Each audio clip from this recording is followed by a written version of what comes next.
Hati yang bersuka cita akan nyata dalam ungkapan lidah yang bersorak-sorak. Kebangkitan Kristus membuat hati kita bersuka cita dan bersemangat dalam menjalani hidup dalam segala kondisi. Selamat hari Minggu jubilate Bapak, Ibu, Saudara-saudara dan anak kami yang terkasih. Mari kita bersuka cita dengar-dengar akan firman Tuhan yang selalu menyegarkan kehidupan kita. Immanuel, kita berdoa. Damai sejahtera Allah yang melampaui segala akal akan memelihara hati dan pikiranmu dalam Kristus Yesus. Amin. Firman Tuhan bagi kita tertulis dalam Kisah Para Rasul 2 ayat 22 sampai dengan 28. Hai orang-orang Israel, dengarkanlah perkataan ini. Yesus dari Nazaret adalah orang yang telah ditentukan Allah dan dinyatakan kepadamu dengan kekuatan-kekuatan, mukjizat-mukjizat dan tanda-tanda ajaib yang dilakukan oleh Allah dengan perantaran Dia di tengah-tengah kamu, seperti yang kamu tahu. Dia yang diserahkan Allah menurut maksud dan rencananya telah kamu salibkan dan kamu bunuh melalui tangan bangsa-bangsa durhaka. Namun Allah membangkitkan Dia setelah melepaskan Dia dari sengsara maut, karena tidak mungkin Ia tetap berada dalam kuasa maut itu. Sebab Daud berkata tentang Dia, Aku memandang Tuhan senantiasa di hadapanku. Ia berada di sebelah kananku, sehingga aku tidak goyah. Sebab itu hatiku bersuka cita dan lidahku bersorak-sorak, bahkan tubuhku akan tinggal dalam pengharapan. Sebab Engkau tidak meninggalkan aku ke dalam dunia orang mati, dan tidak membiarkan orang kudusmu mengalami kebinasaan. Engkau memberitahukan kepadaku jalan kehidupan. Engkau akan melimpahi aku dengan sukacita di hadapanmu. Kebangkitan Kristus yang menjadi jaminan akan kebangkitan kita yang percaya kepadanya. Inilah yang membuat kita bersuka cita dan bersorak-sorak di kehidupan yang fana ini. Mungkinkah datang dari Nazaret sesuatu yang baik? Itu menjadi pertanyaan Nathanael. Sebab Yesus datang dari desa kecil, terpencil, dan miskin di Galilea yang sering dipandang rendah atau dianggap tidak penting. Namun benar, Mesias yang sudah dibuatkan datang dari sana. Maka bagi Tuhan pencipta tidak ada yang tidak mungkin. Justru memang benar dari sanalah Yesus datang oleh ketentuan Allah dengan kekuatan-kekuatan, mujizat dan tanda ajaib. Mereka yang melihat berbagai mujizat dari Yesus, yang tuli dan bisu dapat mendengar dan berbicara, yang kerasukan setan dapat sembuh, yang mati hidup kembali. Tentunya kuasa yang begitu dahsyat pasti adalah dari surga. Jadi dari kenyataan itu benarlah Dia Yesus yang sudah mati dan bangkit adalah Mesias. Memang Dia yang diserahkan Allah menurut maksud dan rencananya telah kamu salibkan dan bunuh melalui tangan bangsa-bangsa durhaka. Inilah pernyataan Rasul Petrus kepada bangsanya yang dengan berani menyatakan bahwa mereka telah menolak Mesias yang sudah dijanjikan. Namun itu semua juga adalah dalam kerangka untuk keselamatan manusia. Dia mati namun Allah membangkitkan Dia setelah melepaskan Dia dari sengsara maut. Karena tidak mungkin Ia tetap berada dalam kuasa maut itu. Maka umat percaya dalam kesengsaranya ada dalam kebersamaan dengan Allah penyelamat dan tidak selamanya di dalam kubur. Kuasa maut tidak dapat menahan Mesias, dan sebagaimana sudah dinyatakannya bahwa akan bangkit di hari ketiga.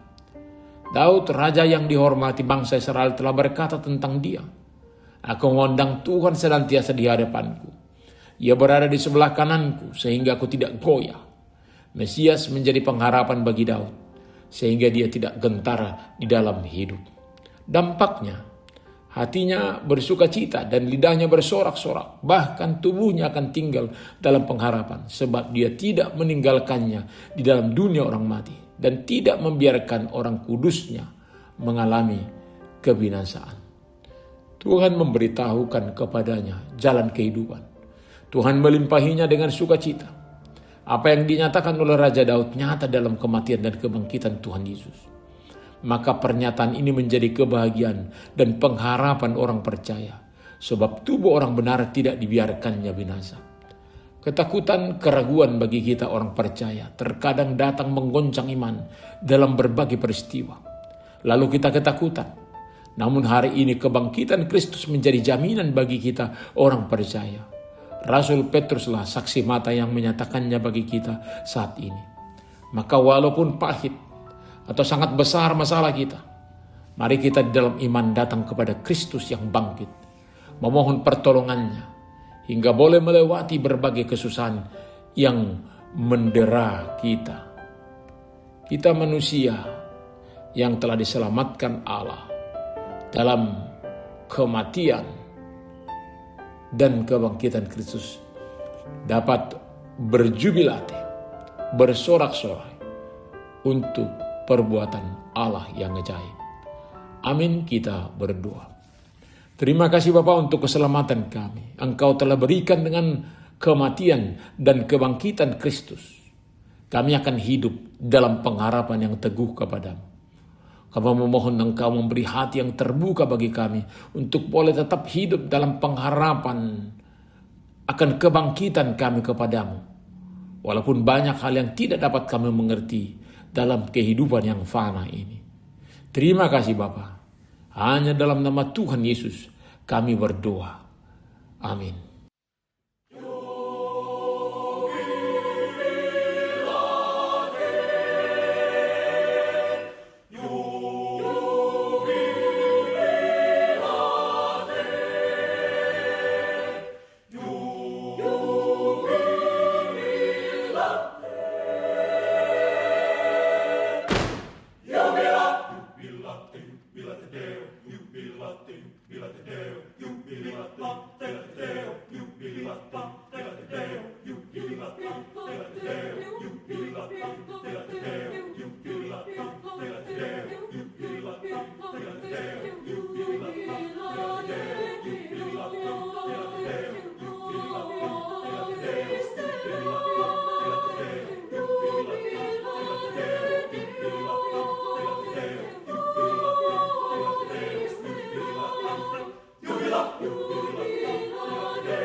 Terimalah berkat Tuhan. Tuhan memberkati engkau dan melindungi engkau. Tuhan menyinari wajahnya kepada engkau dan memberi engkau kasih karunia. Tuhan menghadapkan wajahnya kepadamu dan memberi engkau damai sejahtera. Amin.